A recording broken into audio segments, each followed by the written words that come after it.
Saudara, dalam Roma pasal 12 ayat yang kedua berkata, "Janganlah kamu menjadi serupa dengan dunia ini, tetapi berubahlah oleh pembaruan budimu, sehingga kamu dapat membedakan manakah kehendak Allah, apa yang baik, yang berkenan kepada Allah, dan yang sempurna." Saudara, di dunia yang semakin maju, manusia semakin dimanjakan dengan berbagai kemudahan dan kenyamanan. Dari media sosial yang menawarkan hiburan tanpa batas, budaya konsumtif yang terus mendorong manusia untuk membeli barang-barang baru, hingga gaya hidup yang mengutamakan kesenangan pribadi di atas segalanya. Inilah gambaran dari hedonisme, sebuah cara hidup yang berfokus pada kenikmatan duniawi sebagai tujuan utama hidup. Saudara, sebagai orang Kristen, kita dipanggil untuk hidup dalam kebenaran dan tidak terbawa arus dunia. Bagaimana kita dapat menyikapi hedonisme dengan bijak? Apakah kita harus menjauhi semua bentuk kesenangan dunia? Atau adakah cara yang lebih seimbang dalam memahami dan menghadapinya? Saudara, ada beberapa hal yang kita harus sadari menyikapi hedonisme. Pertama, hedonisme tidak memberi kepuasan sejati. Saudara, salah satu tokoh Alkitab yang pernah mengalami kehidupan penuh kemewahan dan kesenangan adalah Raja Salomo. Dalam Pengkhotbah pasal 2 ayat yang ke-10 sampai 11 berkata, "Aku tidak menghambat mataku dari apapun yang diingininya, dan aku tidak menahan hati dari sukacita apapun. Aku menikmati segala jeripayahku, dan itulah bagianku dari segala jeripayahku. Tetapi ketika aku meneliti segala perbuatanku dan jeripayahku yang telah kulakukan, ternyata semuanya sia-sia dan usaha menjaring angin. Tidak ada keuntungan di bawah matahari." Saudara, Salomo memiliki kekayaan melimpah, kebijaksanaan luar biasa, dan semua yang bisa diinginkan manusia. Namun, pada akhirnya ia menyadari bahwa semua itu sia-sia tanpa hubungan yang erat dengan Tuhan. Dunia menawarkan kesenangan sesaat, tetapi tidak pernah bisa memberikan kebahagiaan yang sejati. Yesus juga mengingatkan hal yang sama.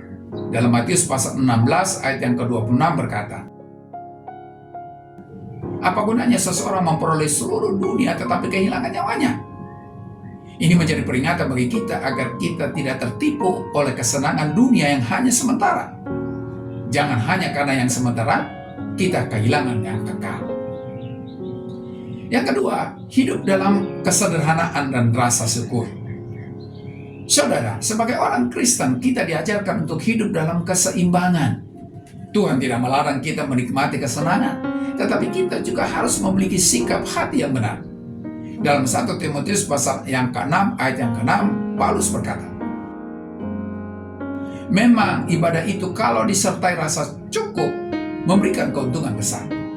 Ini berarti kebahagiaan sejati tidak terletak pada berapa banyak yang kita miliki, tetapi pada hati yang penuh dengan rasa syukur. Orang selalu mengejar kenikmatan duniawi tidak akan pernah merasa cukup, karena selalu ada sesuatu yang lebih besar, lebih baru, dan lebih mewah yang diinginkan. Sebaliknya, orang yang hidup dalam kesederhanaan dan bersyukur akan menemukan kepuasan dalam apa yang sudah Tuhan berikan. Yang ketiga, menggunakan berkat Tuhan dengan bijak. Saudara, sebagai anak-anak Tuhan, kita diberi tanggung jawab untuk mengelola berkat yang diberikannya dengan baik. Paulus menasihati dalam 1 Timotius pasal yang ke-6 ayat yang ke-17 sampai 18 yang berkata,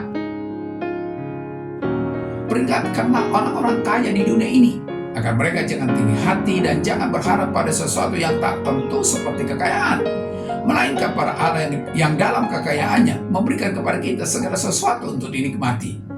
Peringatkanlah agar mereka itu berbuat baik, menjadi kaya dalam kebajikan, suka memberi dan membagi."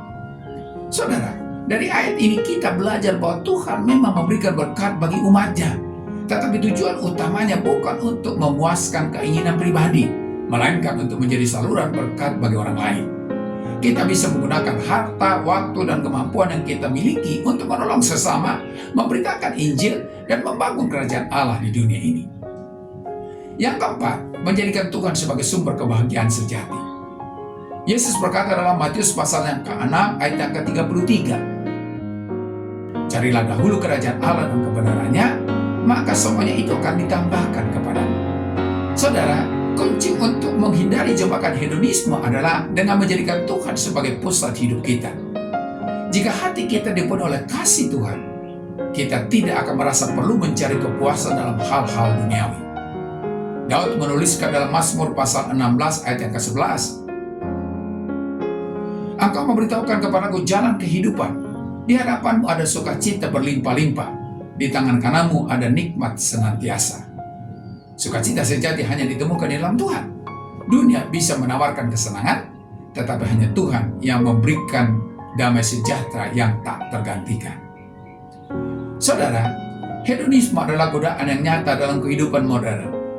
Namun, sebagai orang percaya, kita dipanggil untuk hidup berbeda dari dunia ini. Kita tidak boleh menjadi hamba kesenangan duniawi, tetapi harus mencari kehendak Tuhan dalam segala hal. Hidup dalam kesederhanaan, bersyukur atas berkat Tuhan, dan menggunakan apa yang kita miliki untuk kemuliaannya adalah cara terbaik menyikapi hedonisme dengan bijak. Mari kita menjadikan Tuhan sebagai sumber kebahagiaan sejati, karena hanya di dalam Dia kita menemukan hidup yang penuh makna dan tujuan.